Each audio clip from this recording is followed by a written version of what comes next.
May 2nd, 1968, New York City.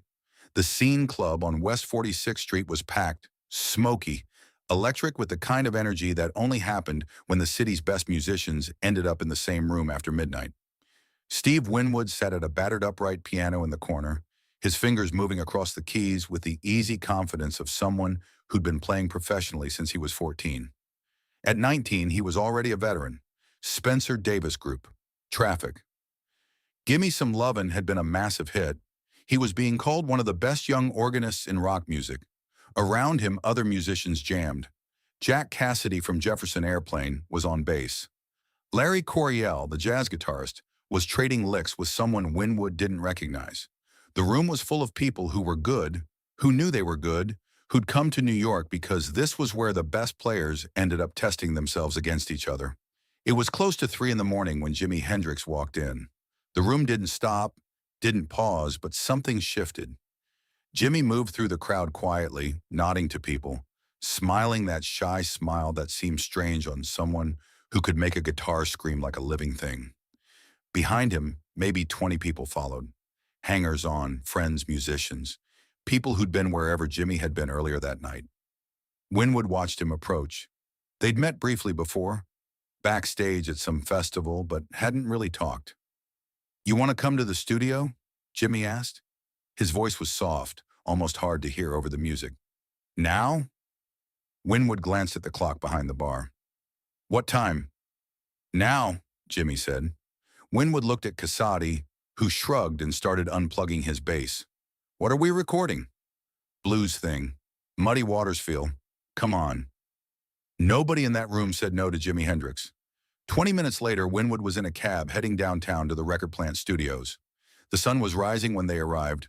Not the dramatic orange sunrise you see in movies, but that gray pre-dawn light that makes New York look washed out and exhausted. Winwood felt exhausted. He'd been up for nearly 24 hours. His fingers were sore from playing. His head was fuzzy from the club's smoke and whatever else had been floating around that room. But when they walked into the record plant, the exhaustion fell away. The studio was alive. Mitch Mitchell, Jimmy's drummer, was already there, adjusting his kit, talking to someone about cymbal placement.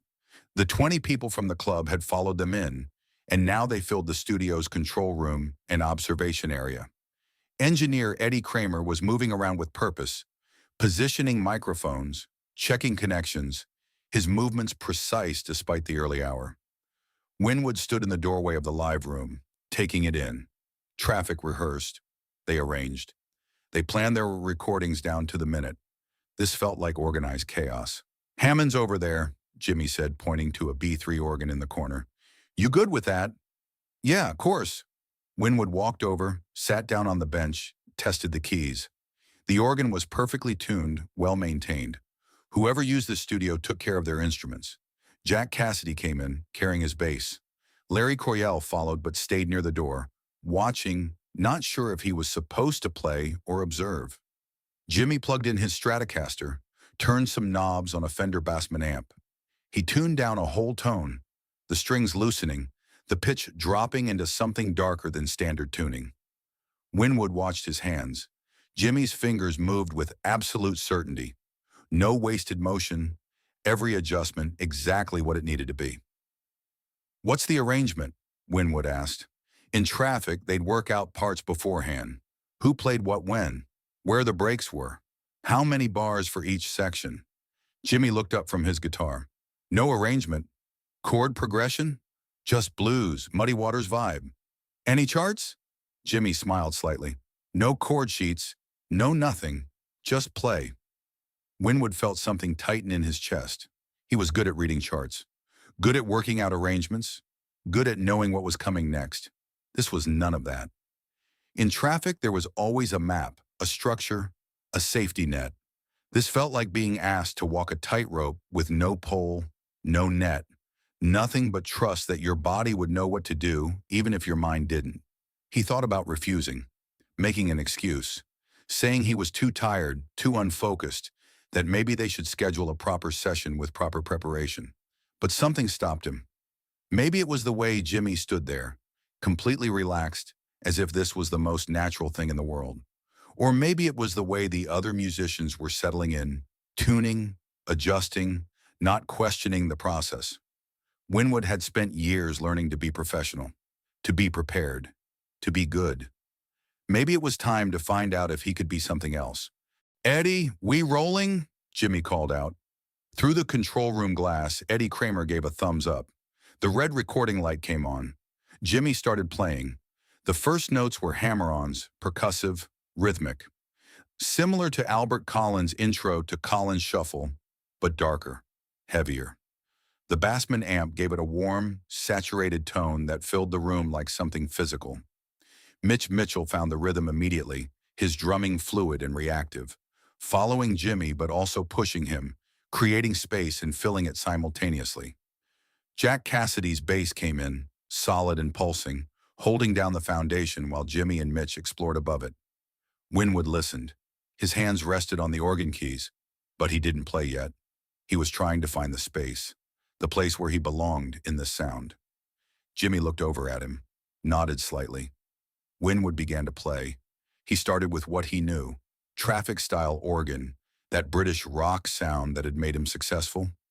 Melodic, structured, following the blues progression, but adding his own flavor. But something wasn't quite right. His playing fit, technically, but it didn't mesh. It was parallel to what Jimmy was doing, not integrated with it. He could feel it, the disconnect. Like speaking English to someone speaking French. You're both making sounds, both communicating, but not quite connecting.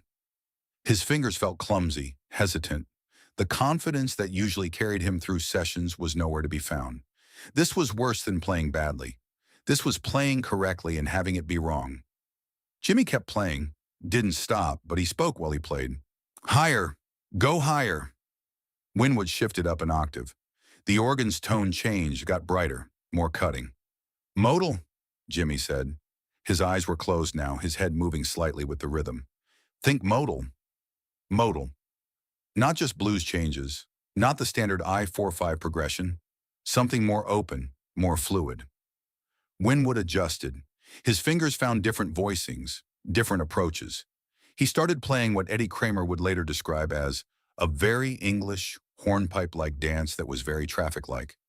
But now it worked. It was still distinctly Winwood, still coming from his musical background. But it was also answering what Jimmy was doing. Jimmy responded. His guitar lines shifted, incorporating Eastern scales, blues phrasing, something that was neither and both. He was improvising a conversation, not just playing a solo. This was different from anything Winwood had experienced. In traffic, they explored, they jammed. But there were parameters. There were discussions about direction. There were rules. This had no rules. But it wasn't chaos. It was something else entirely. Jimmy started singing. "Well, I'm a Voodoo Chile. Lord, I'm a Voodoo Chile." His voice was smooth, almost casual, like he was telling you something over coffee rather than recording a song. But there was intensity underneath it, something burning. Winwood played through it, his organ lines weaving around Jimmy's voice, creating space when the vocal needed it, filling gaps when it didn't. Time disappeared. Winwood wasn't thinking anymore. He wasn't planning his next phrase or worrying about whether his part was right. His hands were moving, finding notes, creating lines that felt inevitable in the moment, but that he couldn't have planned in advance. This was what Jimmy had meant. Not playing what you know, playing what the song needs. He felt it in his body first, before his mind could catch up, a loosening in his shoulders, a steadiness in his breathing. The organ stopped being separate from him.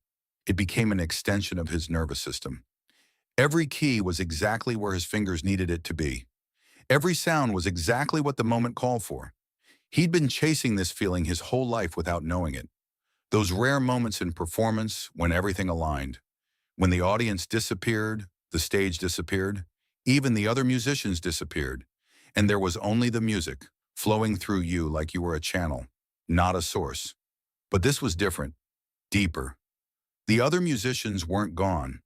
They were more present than ever. He could feel Mitch's drums in his spine, Cassati's bass in his chest, Jimmy's guitar in his fingertips. They were separate people playing separate instruments, but they were also one organism, One breath, one heartbeat.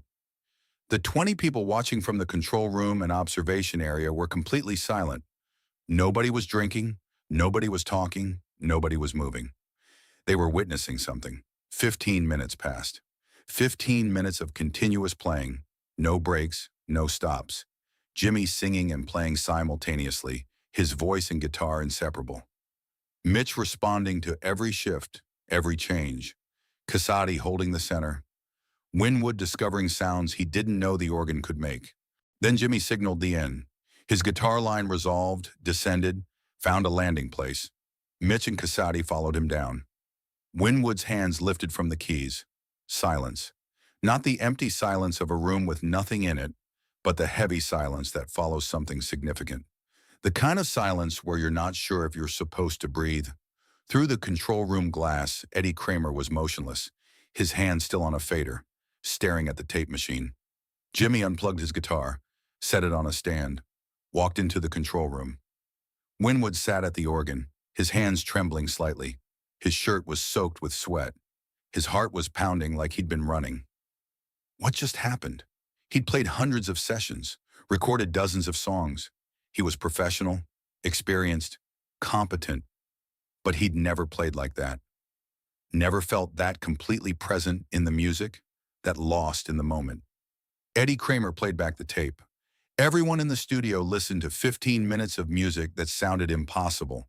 It sounded like a live performance, like it had been rehearsed for weeks, like it was spontaneous, like it was inevitable, like it was chaotic, like it was perfectly structured. It was all those things and none of them. When the playback finished, Jimi nodded. That's the one. Third take, yeah? Third take, Eddie confirmed.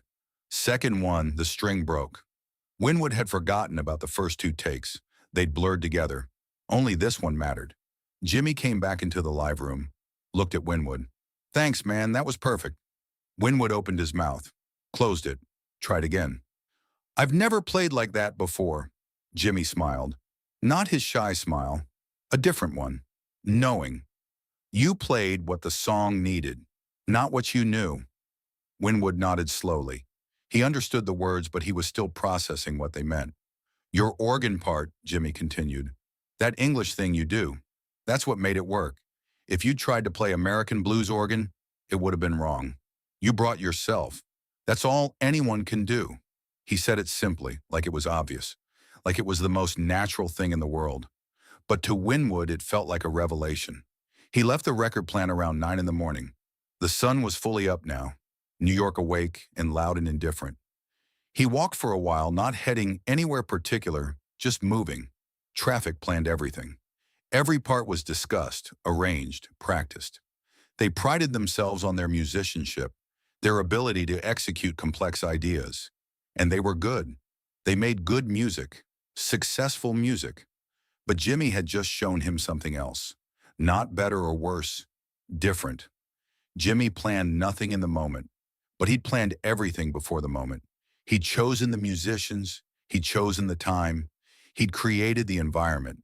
And then when it was time to play, he'd let go completely. That was the mastery, not controlling everything, but knowing what to control and what to release. Winwood went back to England a few days later, returned to traffic, to the albums they were making, to their way of working, but he never played organ the same way again. Years later, a journalist asked him about the Voodoo Chile session. There were no chord sheets, no nothing, Winwood said. He just started playing. It was a one-take job, with him singing and playing at the same time. He just had such mastery of the instrument, and he knew what he was, and knew his abilities.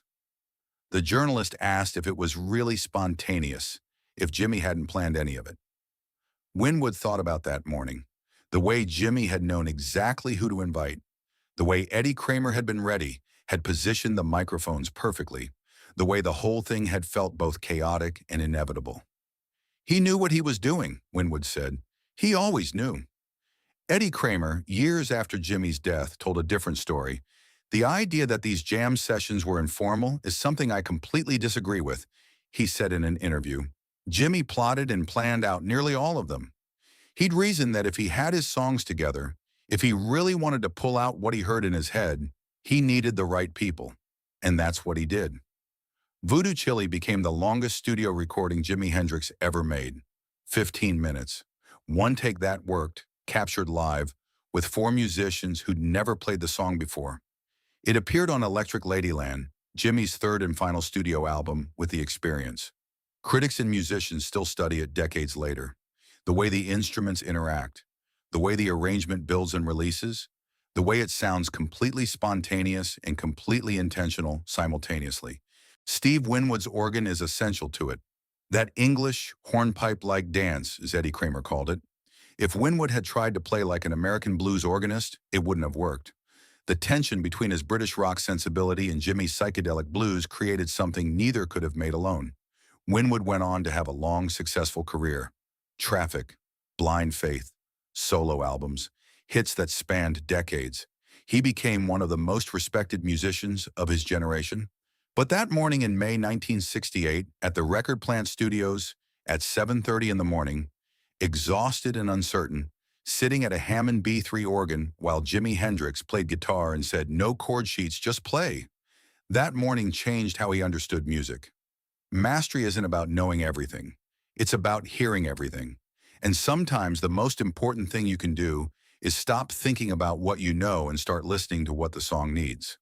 That's what Jimmy taught Steve Winwood in 15 minutes. And the tape machine captured every second of it.